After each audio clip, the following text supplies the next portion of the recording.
अरे ज्योति सिंह के अबरी टिकट दिहा मोदी जी और कारा काट में बनले हाथों पुराई माहौल जी। तो ज्योति सिंह जी के फुल सपोर्ट हवा, पूरा उनका माहौल हवा। काराकाट क्षेत्र के हर विधानसभा में काराकाट क्षेत्र के गायक लोग, सिंगर लोग, बच्चे लोग, सब लोग अपने गायकी से, अपनी आवाज़ से हर जिसको जैसे बन रहा था सपोर्ट कर रहे हैं। उसी में गौतम सिंह एक गाना के माध्यम से सपोर्ट कर रहे थे।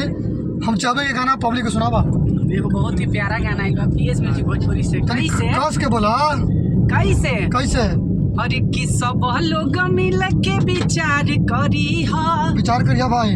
अरे गलती पायब की सुधार करिहा। सुधार करेला है, पिछला बार जो गलती हुआ उसका बस सुधार करना है।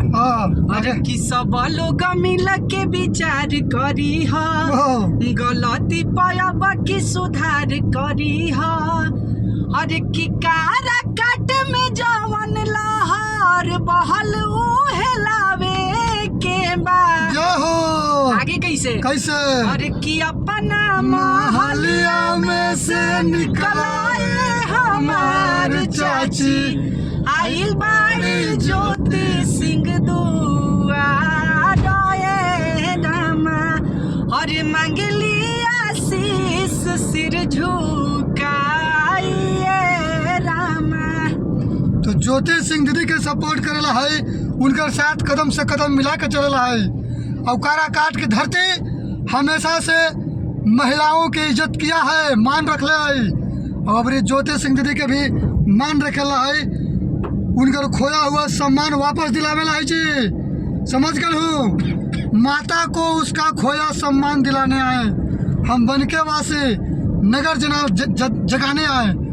तो समझ लिया कि अब सब कोई के अपना बेटी, अपना बहू, अपन बहन, अपन भौजाई के जे जौची माना हो साथ देवेला है जी, जितावेला है जी। काहे कि काराकाट के जनता पर ज्योति सिंह दीदी एकदम पूरा भरोसा तू कर ले।